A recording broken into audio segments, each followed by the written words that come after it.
Hello, everyone. Wow, we got a almost full house as people are probably making their way back from Milgard, as some of us automatically go to Milgard.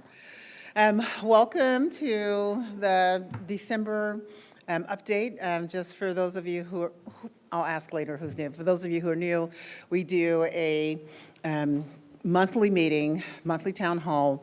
1 month we'll drill down into a substantive issue, and then the other month is an update on things that are happening around campus. So this is an update month, and so we have a lot of things to update on, but as usual, we start with our land acknowledgement. We recognize that all of us at UW-Tacoma learn, live, and work on or near the ancestral homeland of the Coast Salish people. In particular, we are situated on the traditional territory of the Puyallup tribe. As people on this occupied territory, we have a responsibility to acknowledge the land, the ancestors who have cared for this land since time immemorial, and all of our indigenous connections today. We also have a responsibility to acknowledge the histories of dispossession and forced removal that have allowed for the growth and survival of this university. In light of this history, let us take active efforts to partner with our indigenous community members and neighbors as we continue our work together as a community of learners, leaders, and educators.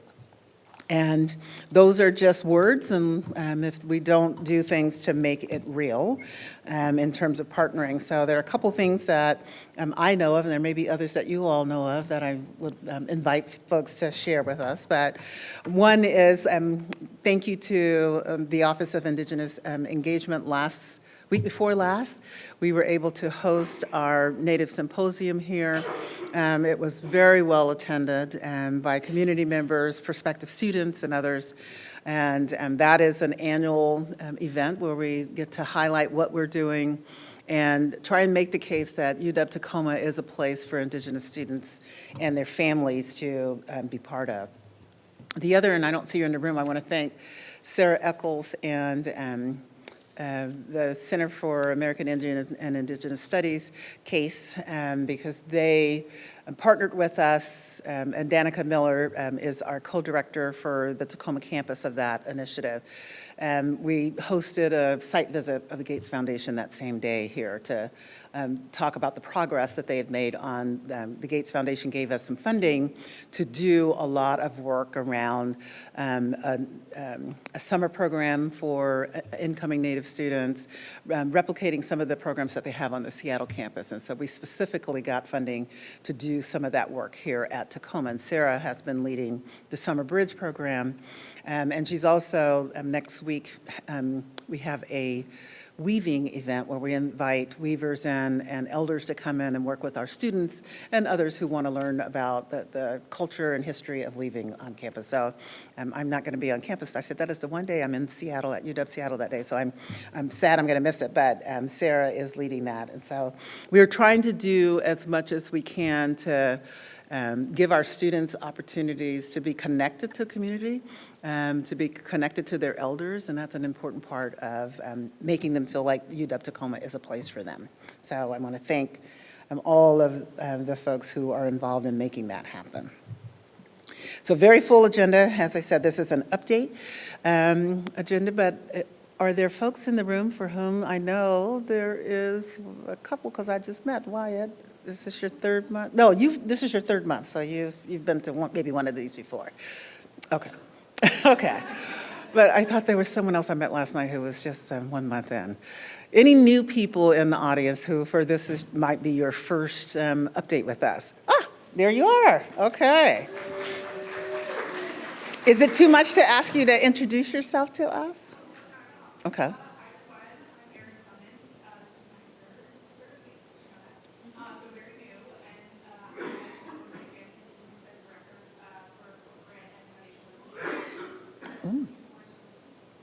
Well, welcome, welcome, welcome.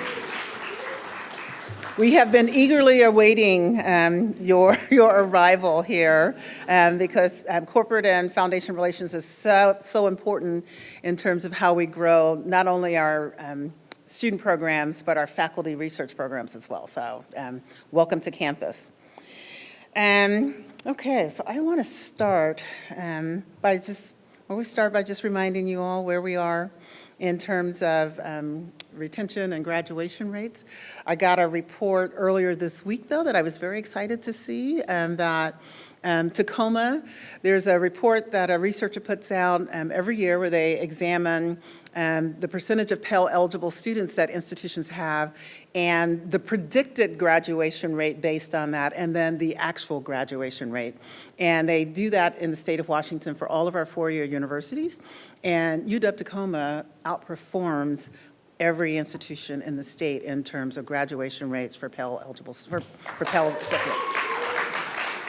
I mean, we really are an outlier when you look at the data. And I told Lace, I said, we got to find some way to publicize this, because this is just a testament to the great work that you all are doing. And you're going to hear some about that work on the First Gen update today.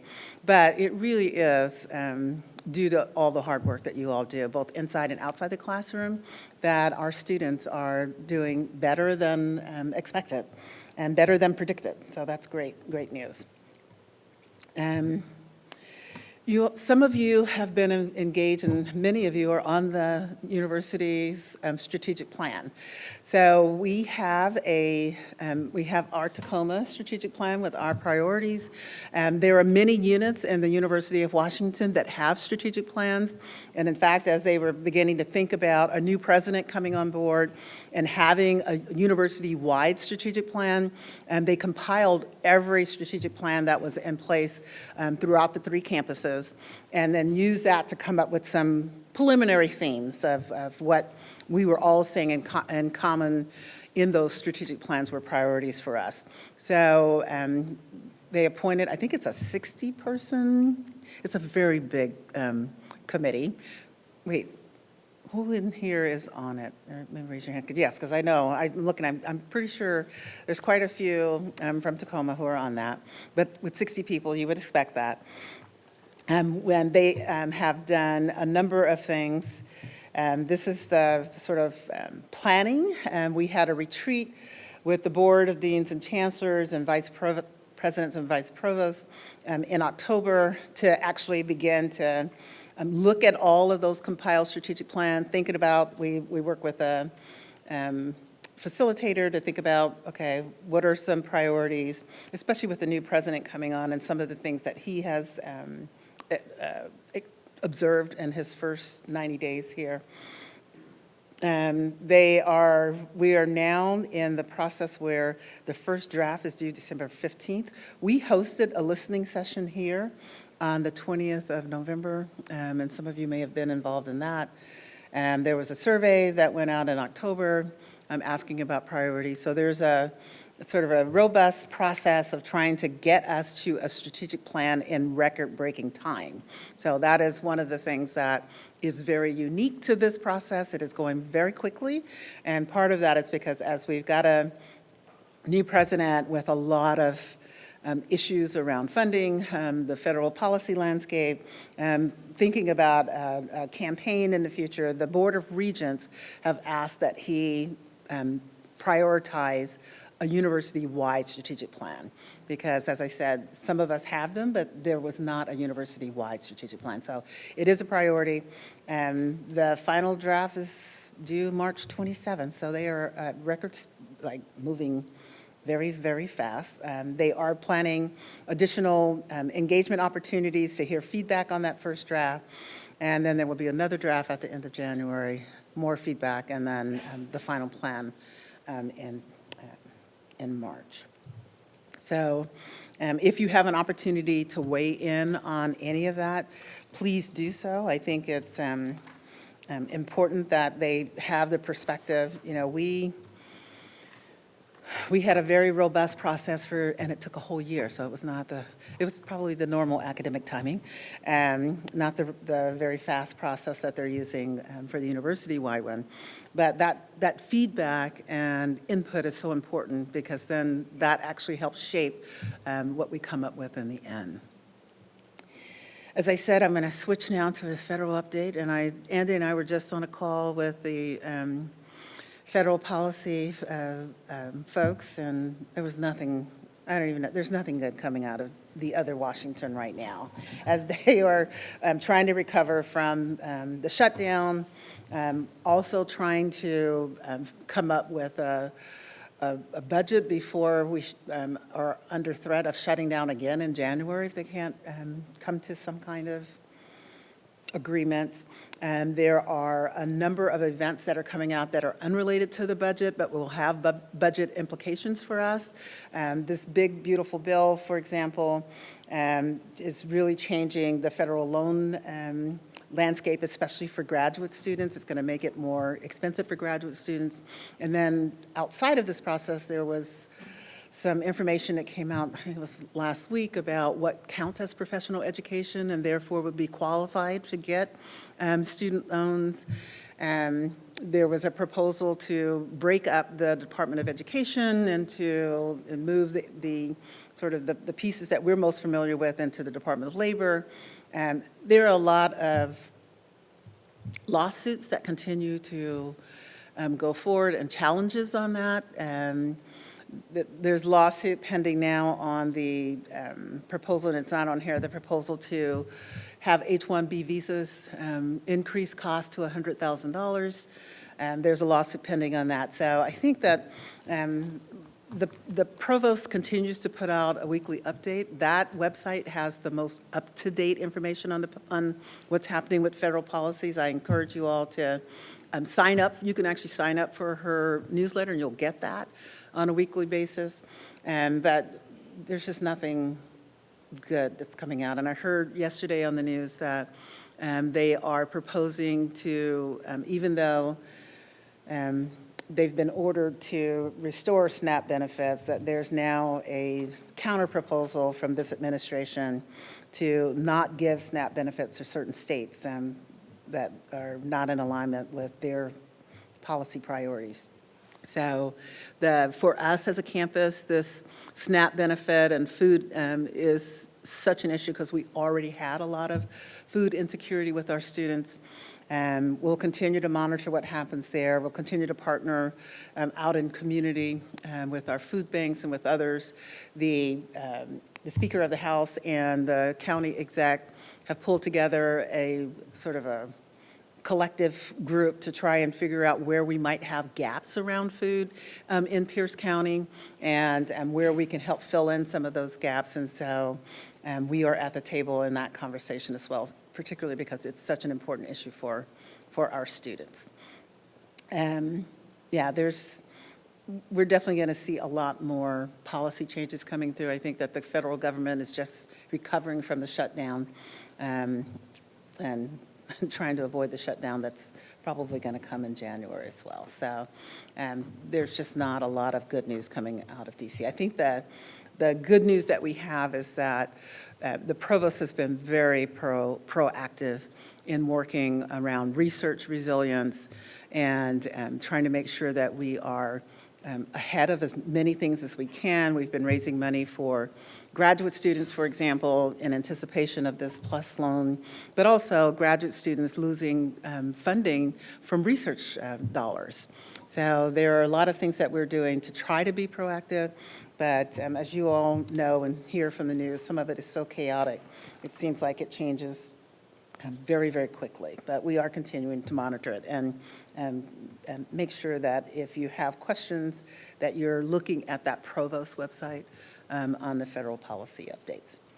Okay, with that, we're going to go to what's relevant for us here, and I'm going to invite, what did we say, this terrific trio, and that's Bonnie, Shannon, and Amanda, to tell us where we are on student updates.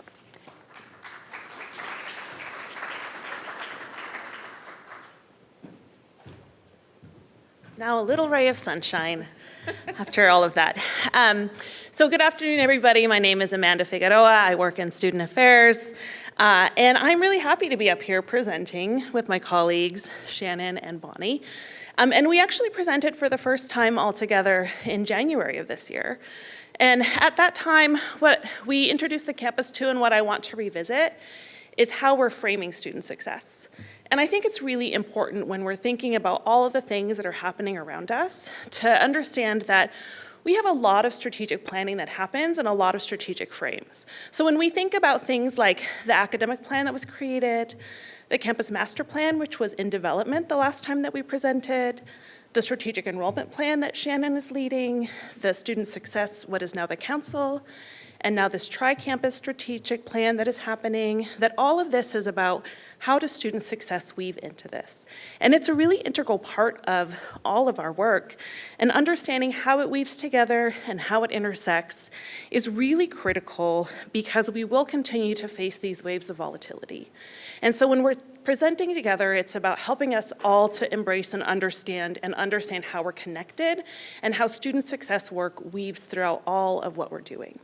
So I'm also happy to share that this has been work that we have been undertaking for several years, and it builds on a legacy of a lot of great work.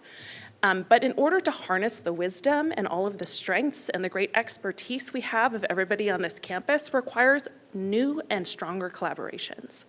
And so we're happy to share that by the time the Tacoma Together email comes out, we will be including a link to a cumulative report about where we were and what's happened over the last 2 years. And one of the things that we shared when we presented in October together is that the Student Success Strategy Task Force has evolved into a standing council. And I did mention that there's a lot of great work happening on campus. Did anybody here happen to go to the Elevate event a few weeks ago? There was really compelling examples of the amazing student success work that is happening every day on this campus. And this council is really an effort to help create more connective tissue between those efforts so that we can learn and understand, more importantly, how we're connected in a really dynamic ecosystem to make sure that we're making progress on what our students, our state, our communities, and our country needs. And so we are using framing that is called Radical Reimagining for Student Success in Higher Education for this council. And that council has met 3 times so far. This year. And using the framing that I just mentioned, we interviewed students about what they're encountering when they're registering for courses, with the idea about helping to support better time to registration for courses for students. And that surfaced a lot of really interesting and important barriers that students are facing and opportunities for us to redesign some things. 2 of the short-term initiatives that came out of looking at that work together included relaunching some refreshed surveys for students who are registering later than a majority of their cohort, and also withdrawing from UW-Tacoma. So we'll have more data that we can share out and report on, or we're looking at how do we act on those data for the future. And then the other thing that surfaced that was a shorter term initiative out of those conversations was we talked about what happens when students bring barriers to us, how do we do referrals, and in some cases, how do we receive referrals? And we realized there's some really low-hanging fruit about how we can make more effective referrals. And so we'll be asking you all to participate. The group is meeting again next week, so we'll be fleshing out more about how we're going to go about doing this work, but this will be an interactive experience where we're asking you all to lean in, help spread the word, help us give feedback, help us get ideas, and so we're excited about that. And then there's another longer term initiative that is going to be a partnership between Student Life and University Academic Advising that we're excited about. So lots of great things that are happening already from 3 meetings. Now, as we've been doing this, I think we can all attest that I'll just speak for myself. There have been times where I'm like, I am drowning in working groups. If I have one more initiative that I'm a part of. And so our eyes have always been on how do we make sure that this work is sustainable and evolving into something that is part of our daily practice and our daily work, and not just additive to what we're already doing. And so in that framing, I just wanted to share with you the way that we're thinking about this. Things really start with some planning, some landscape analysis, some thinking through what are other folks doing and what is needed. And then there's a piloting phase where you're implementing something for the first time, assessing the efficacy of that, refining that, and then the ultimate goal is to then integrate it into that daily work. And so with that framing, I'm going to hand it over to Bonnie to talk about where we are with some of the cross-campus work that has been incubated out of this effort. So, as Amanda mentioned, we have a cumulative report that will be coming out to you soon. It's long, but it does have an executive summary if that's all you have a chance to read. But here's the summary of the executive summary. There are a number of initiatives that have sort of incubated out of the student success work over the past 2 or 3 years that are at sort of different levels of development. And I'm not going to go into detail here for in the interest of time, only to mention that the Student Success Council is launched. We have some graduate student experience, reallocation of staff to focus on that. We have 2 faculty development programs that are off and running and doing some really cool stuff. Save the date, April 24th will be our showcase. We are far along the way for integrating Slate for Student Success, and then still in sort of the planning phase around curricular access, formerly known as curricular barriers. So last time I presented, we've made a promise to look at our KPIs every time we present, and I did last time, even though the data weren't quite fully baked yet. So now we have our fully baked data for our KPIs. As a reminder, to use the word strategic again, these KPIs come directly from the UW-Tacoma Strategic Plan, 2022 to 27, so we're 3 years into 5 years.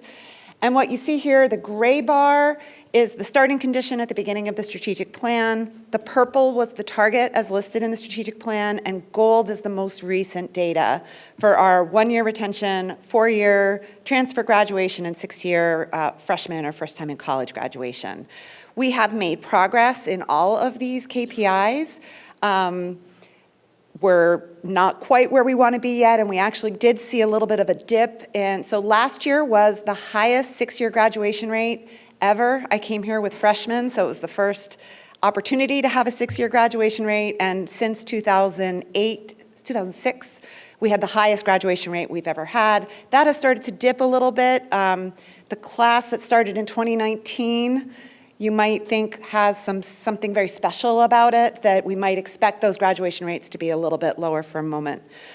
We are also seeing some widening in the racial equity gap, especially in 1-year retention and our 6-year graduation rate, although the gap is flipped for the 4-year transfer graduation rate.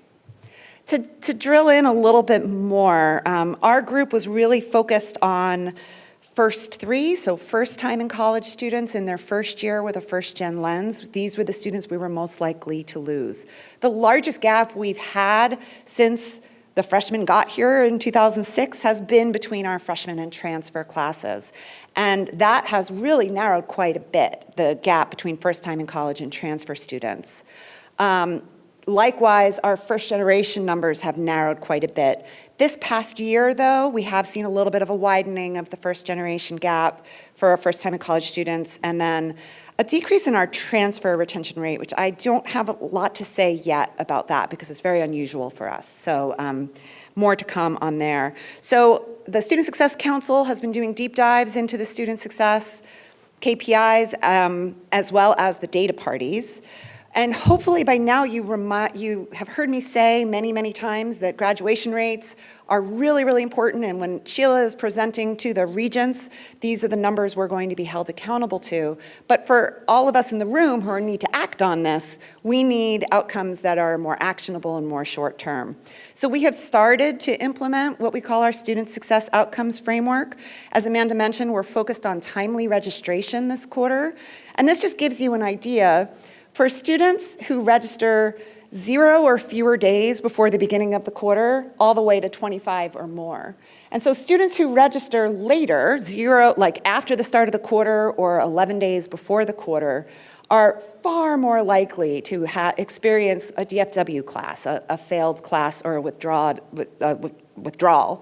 And just looking at withdrawal rates, like full withdrawal rates, students who register after the quarter starts are 5 times more likely to withdraw than students who register in a timely way. And so we are focusing on registration through these actions that Amanda mentioned. And speaking of registration, Shannon's going to give us an update on where we are in terms of registration for this coming quarter.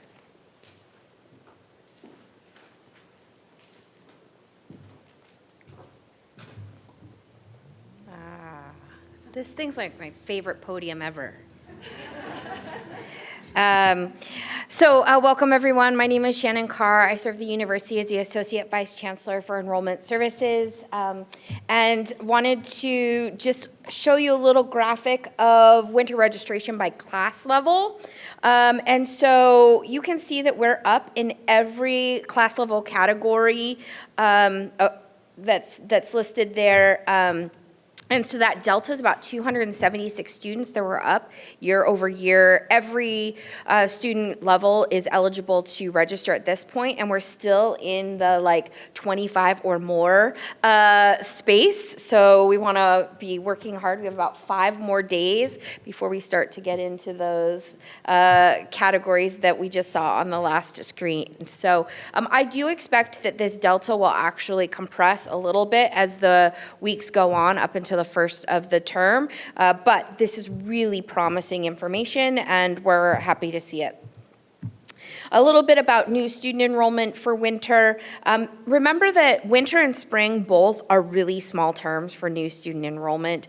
We primarily serve transfer students in both of those off terms, and in fact, we don't even admit students for first-year students for spring. So you'll see that the numbers are pretty small here, but we are up in first-year applications. We're exactly even in transfer applications, and we're down ever so slightly in graduate applications.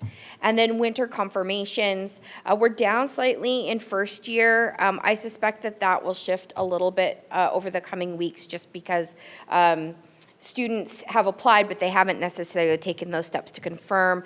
For those of you that are wondering, orientation for winter term is on December 17th, so that's still forthcoming. We're up 10 transfer confirmations and down 18 graduate confirmations. In terms of autumn, yes, we're looking ahead to autumn of next year. This always boggles my mind, but we are up in terms of freshman applications. You can see that this data is as of the 25th of November, which was last week. I actually pulled the data yesterday just because I pull it every day, and it's a little bit higher at this point. Our transfer students, though, are relatively flat. This is, you can tell by these numbers, super early days for transfers. We won't start seeing a lot of really strong transfer activity until well after the new year. And then graduate students, again, are just down ever so slightly over last year. And then confirmations. I don't even know why I showed you this slide. Like, it's all so small. It's not even worth, like, nothing here is helpful or useful. I capture it and I felt like maybe I should show it. But yeah, take all these numbers with a grain of salt because they're going to just change exponentially over the coming weeks and months. There's just a couple of things that I do want to mention, and that is that we're starting to wind up what we call our active recruitment season. So the time when we're out really heavily at the high schools and primarily the high schools. Our priority application deadline is January the 15th. So that's the day that we're really driving students to. Student behavior is a little wonky, though, and what we know is that transfer students are going to come in hot and heavy well after that January 15th date. But that's the date that we're pushing on. So we consider our primary recruitment season to be from August through January 15th.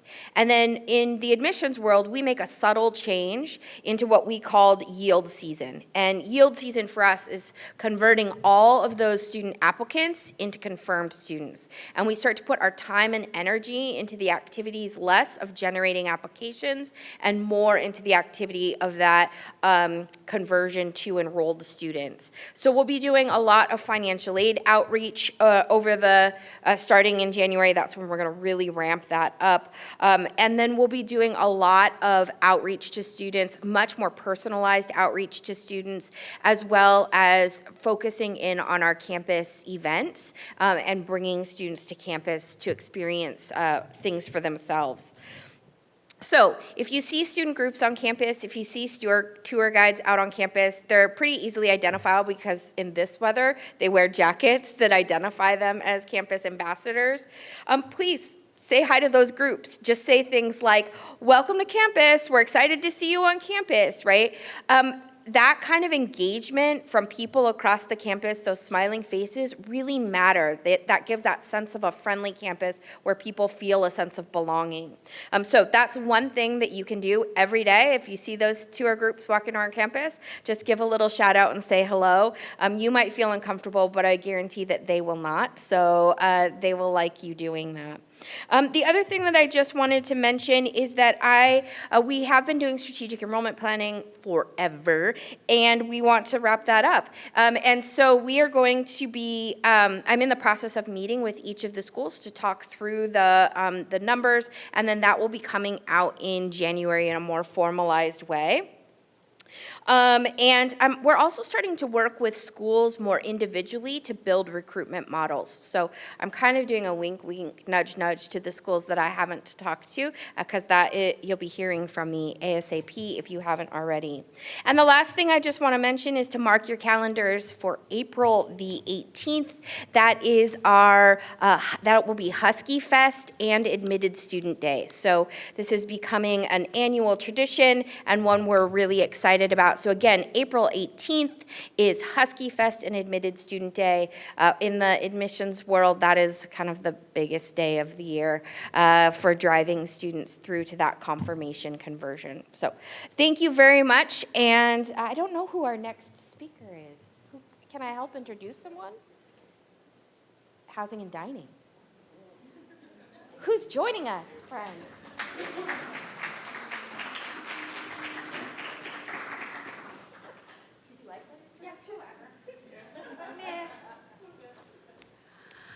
Hi, everyone. I'm Sylvia James. I have the pleasure and privilege of serving UW as the Vice Chancellor for Finance and Administration. My colleague, Mentha Hines-Wilson, is going to join me a little bit. We are so excited to talk with you today about our housing and dining project.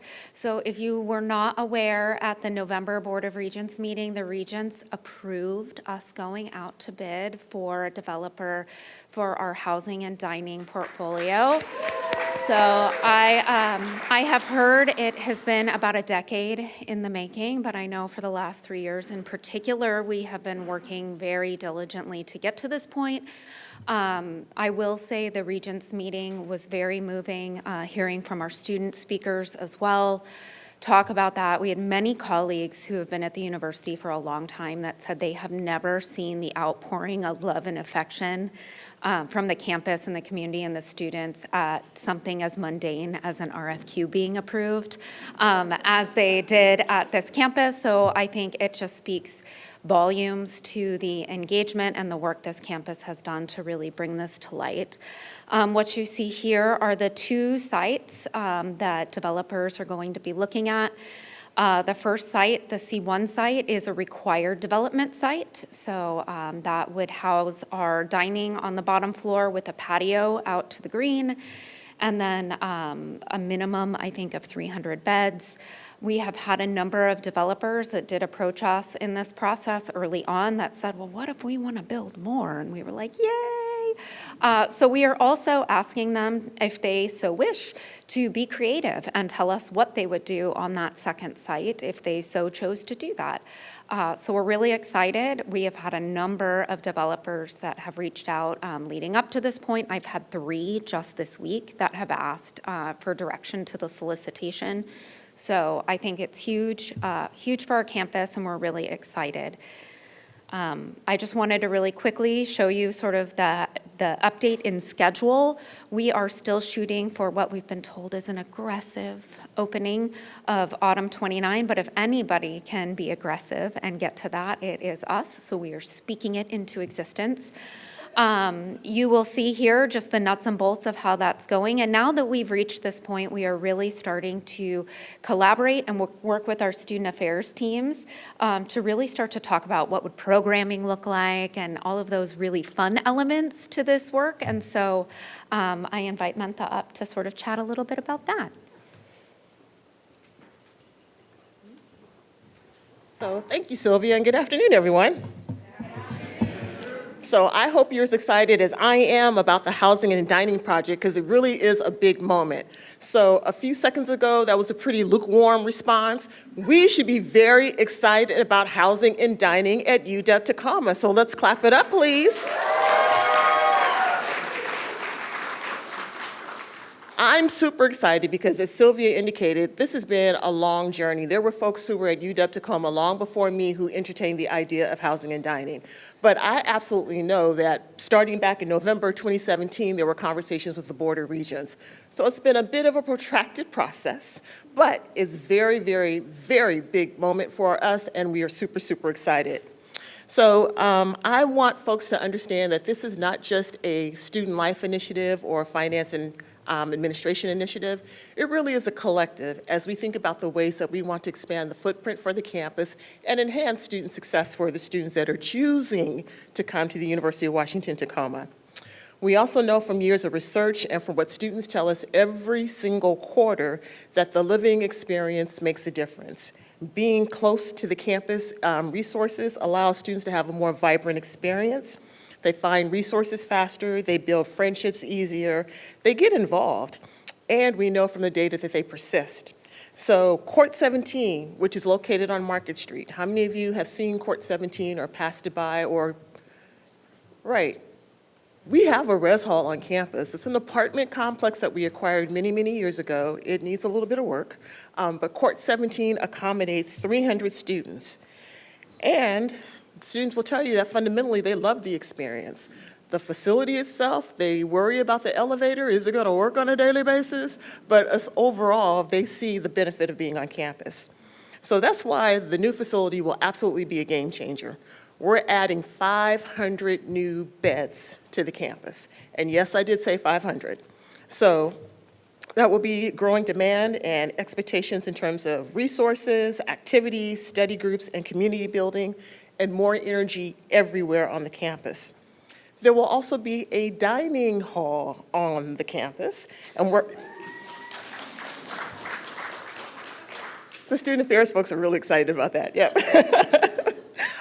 But we all are going to be excited about the new dining facility because it also creates opportunities for folks to be engaged with students in a different kind of way. You can grab a meal in addition to what's being available over at the Husky Commons. So it's a place to eat, gather, connect, and build memories, and the spaces will be intentionally designed. So Bernard Anderson, who's a part of the student affairs team, he is a part of the review of the proposals, working with others on the campus.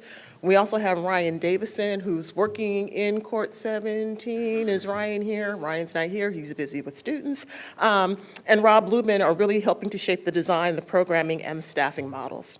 So the key point, too, is that students are also weighing in through this process. We have provided group focus groups and surveys, and there'll be more to come. And I'm also looking for all of you, faculty, staff, and alumni, pardon my hands, and community partners to help us in generating ideas and contributing to this really exciting process. On-campus housing and growing student enrollment has a direct impact on all of us. And yes, we're even talking about parking as it relates to the new dining facility. So I am thrilled, uber excited. I hope you all will join me in the planning and in the conversations. Stay tuned, get ready.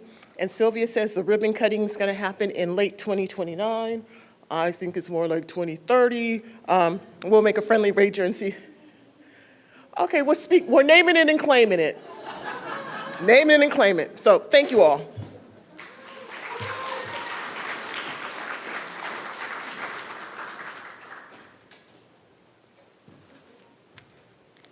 So we were overly ambitious in our agenda, so I want to thank Sylvia and Courtney, who were prepared to get up here, but I'm going to do this really quickly because I've talked about it. Legislative session starts in January. It's a short session, 60-day. It's supposed to be a supplemental session. There is no money, and we've heard that over and over again.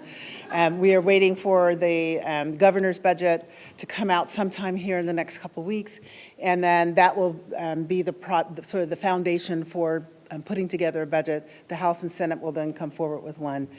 And then they'll do some kind of resolution in terms of what we end up with. The university will not have any ask this going forward. We're just saying we want to keep the funding that we have, and we're going to try and address the funding split. You know, they decreased our funding split from 60 to 42% last session. So lots going on there.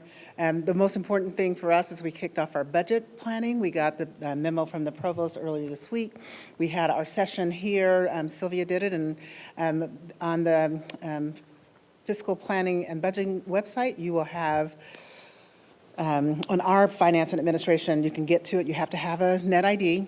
But you can get to all of the documents, you can get to the recording of the November event, and then we are working with everybody to model 3% and 5% reductions, and then all of our budget packages are due into the Office of Finance by January 26th. And then Andy and Sylvia are activating our Budget Advisory Committee to help us with this as well. So lots going on as it relates to budgeting.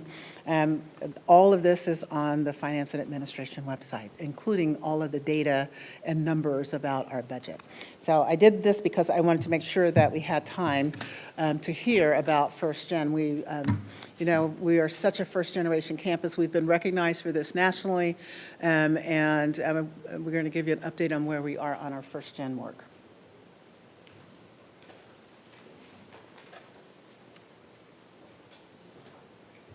Yes, we'll keep it short. So one of the most inspiring aspects of being on this campus, in addition to expansion for student success and housing and so forth, is the work that we do with the First Gen program. So our First Gen team has been hard at work creating opportunities through mentorships, peer networks, workshops, and events.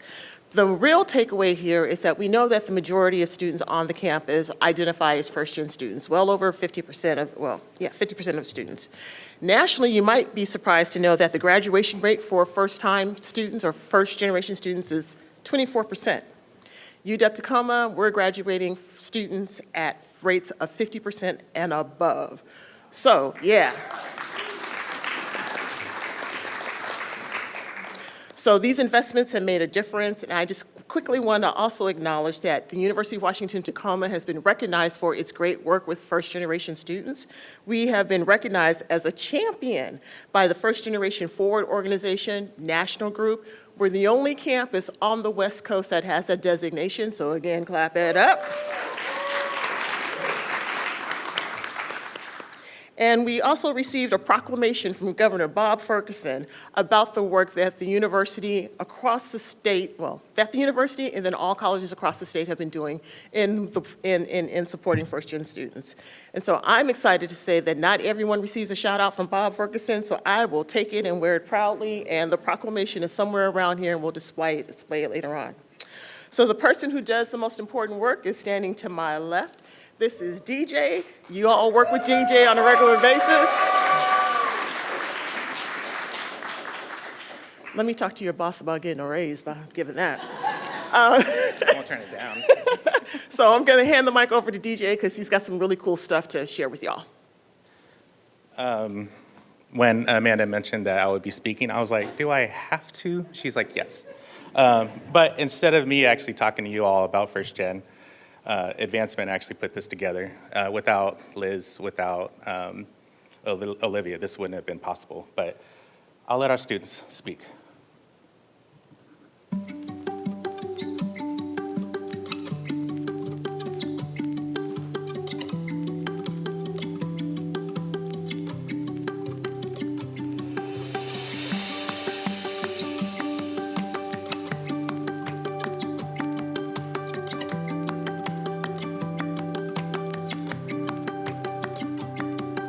What it means to be a first-gen college student. Taking paths where none existed before me. A world of possibilities. Having the strength and courage to put yourself out there even when it's scary and unknown. The ability to navigate new spaces. The generation right above me, my mom and dad, they weren't able to guide me through this process because they hadn't experienced it before. I have no template to go off of, so I am literally creating my own path, which means I can do anything. Being first gen means carving out the opportunities and opening up doors that didn't exist, both for myself and for those that will come after me. I am paving the way for future generations and reminding them that they can do it. To me, being first gen means taking advantage of every opportunity that people in my family couldn't even have thought about having just not long ago. Being able to connect with a lot of different individuals and being able to take on the opportunities that haven't been established yet within, my family, my generation. It's not easy, but whatever you're going through, I can guarantee there's somebody else who's been through the same thing. You're not defined by the barriers that you inherit,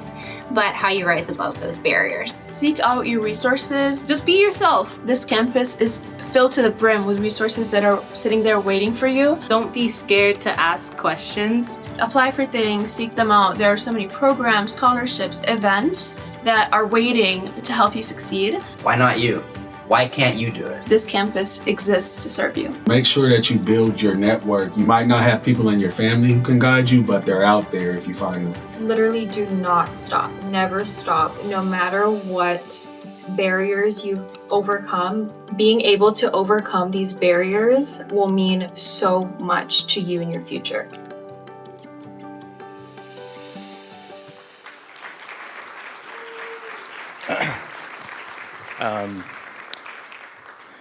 It's really easy for us as staff or faculty to take credit, but we have to give credit to our students.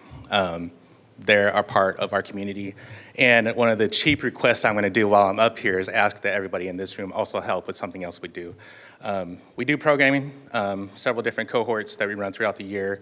And we also just actually have a spot that we inherited last year in MAT 106 for those that don't know where we're at. We also had to move that when we had no power last summer. So that speaks to the will and the capacity for everybody to have grace with us. I'm a team of 3. I have the leadership with Amanda, but what I'm about to talk about, it only exists because of what we have as each other's colleagues to make sure that these things expand. So one of the things that I'm gonna talk about is internship prep. This is something that I cannot believe we started last year. It was in response to our students, specifically first-gen students, and students across the board not obtaining as many internship or experiential learning opportunities on our campus. So we sought out funding. We got a grant from KeyBank. I believe this coming up summer is when we're gonna run out of that funding. But we asked students why they weren't experiencing internships, and they told us it's not a matter of we don't want to, it's we can't. We're taking care of kids, we're taking care of elders.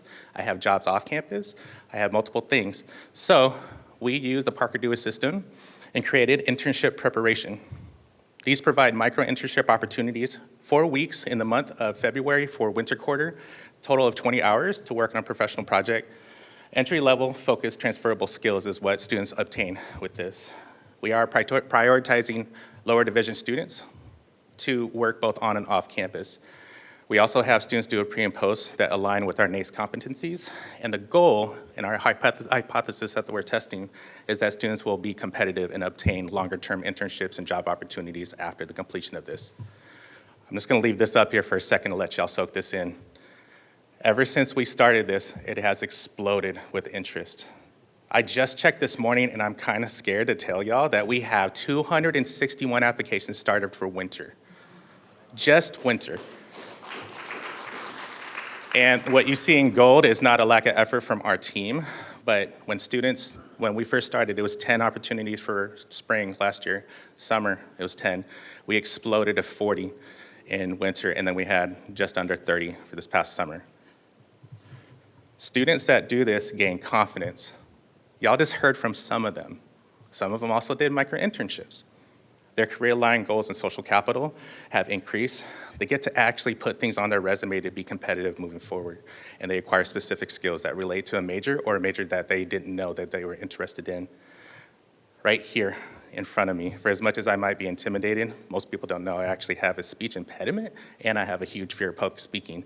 But when I think about our students, I don't care. I'll do whatever I need to do on the very next slide, because right here, UWT is what we rely on. Tansha Lang was talking about that. Everybody was talking about it. Right here, this is what makes this work. This is the reason why we have double the rate nationally. And students found their interests and strengths while learning about themselves. Our challenge, though, is letting other people know, yeah, cool, we want students to do a micro internship. What you're talking about is a full internship. If we want them to be competitive, let them get their feet wet first. Most students have never done an I-9 verification before. Most students are like, oh, I don't have that documentation. Where do I have that? Oh, you need that? Yes. And that's okay, we'll coach you through. Educating students between the difference between a micro internship and a full internship. And then lastly, Chancellor Lang, I don't envy the information you have to share with the campus, because it very much feels doom and gloom, but I'm happy to share, though, that I know we provide these opportunities to students with the leadership that you provide, as well as everybody in this room. So here's my very, very cheap plug. If you have a homeboy, a homegirl, if you have an employer that you know, an organization, a family, or a friend, you got a boo that you're talking with right now, let them know, hey, there's this micro-internship opportunity. We have the money to pay students. You don't have to pay them. You don't even have to do the hiring paperwork. I probably have the record right now for the amount of student employees because they are actually employees of mine on paper. You get to do the fun part. You get to actually do the mentoring. They get to shadow you. They get to work on a project. I'm looking at several different people in this room that have done micro-interns both summer and in winter. I will follow up with you directly. Again, we have the money through KeyBank to be able to provide this as an opportunity. And these kinds of things, we can get students in the door. Shannon made that very clear. And students are showing up, even to her surprise, to be like, they're still coming. We can keep them here. We can get them to graduation. But without gainful employment when they leave here, we are doing a disservice to our community. So that is my very cheap plug. I stayed under 3.5 minutes, and I am done. Thank you.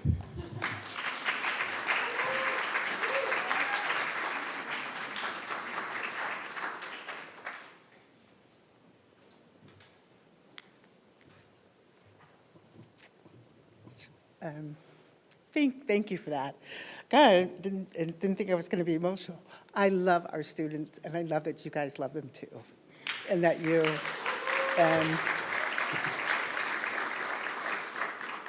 And most of you know I'm first-generation student, and I didn't have that kind of support when I went through school. I faltered, I stopped out, and it wasn't until I found someone like DJ that made a difference for me to continue to go on to school. So thank you for that. I just really, you don't know what a difference you're making in people's lives.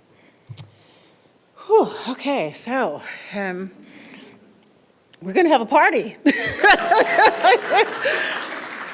And most of you all know I'm a believer in we work hard, but we play hard too. And we need to celebrate with each other and for each other. And so next week from 3 to 5, right here, we're going to have our holiday party. Well, it's always fun. Will there be champagne this year? Okay. There will be adult beverages.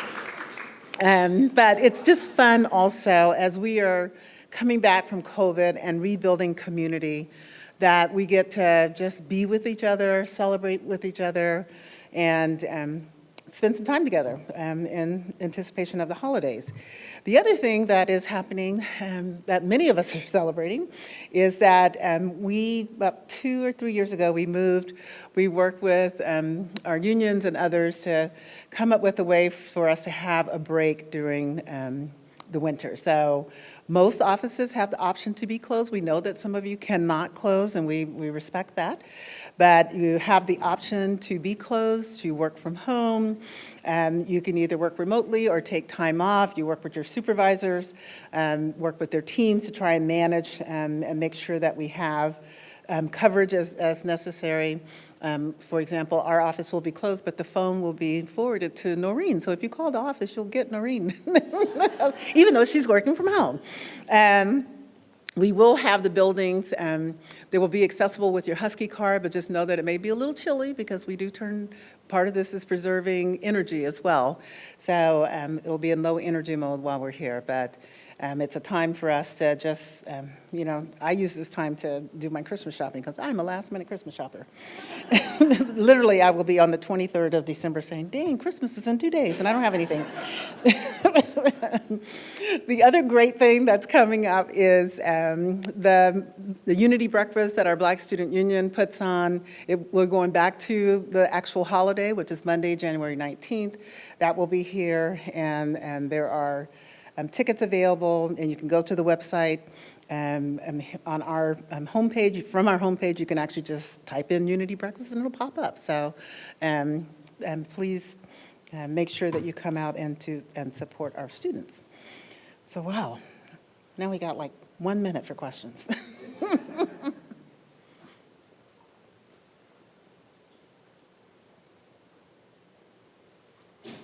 So if you have questions, raise your hand and we will bring a microphone to you. Questions, comments? A time-saving measure. Someone's got to have a question. This is not a question, so I'll just pause to see if anybody has a question. Okay. All right. It's not a 17,000 square foot dining facility, but I can let people know that at long last, the Just Poke location down at 1716 Pacific Avenue is supposed to be open on Friday. So. Can anyone beat poke? More food choices, we like it. Oh, you just wanted to beat that. She was voting for poke. I'll try to keep this short. I think we're running out of time. Probably a question for DJ, and maybe this information is online. He's right there. Can the micro internships be remote, or is it preferred that they're like in person? This is 2025. We can go hybrid, we can go in person, we can go remote, and we are actually asking students for availability, and we will list it on there if it is an opportunity for them to do in-person, remote, or hybrid. So yes and yes. Thanks.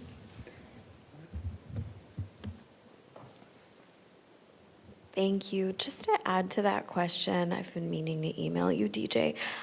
Do you have any type of curriculum or outline for how to develop a curriculum for the micro internship? Yes, I do. I'm looking at Amanda. We actually have templates specifically for you if you've never supervised students before. And we actually have it broken down by not only task and scope, but also literally an hour breakdown for what to do. We have all that, so.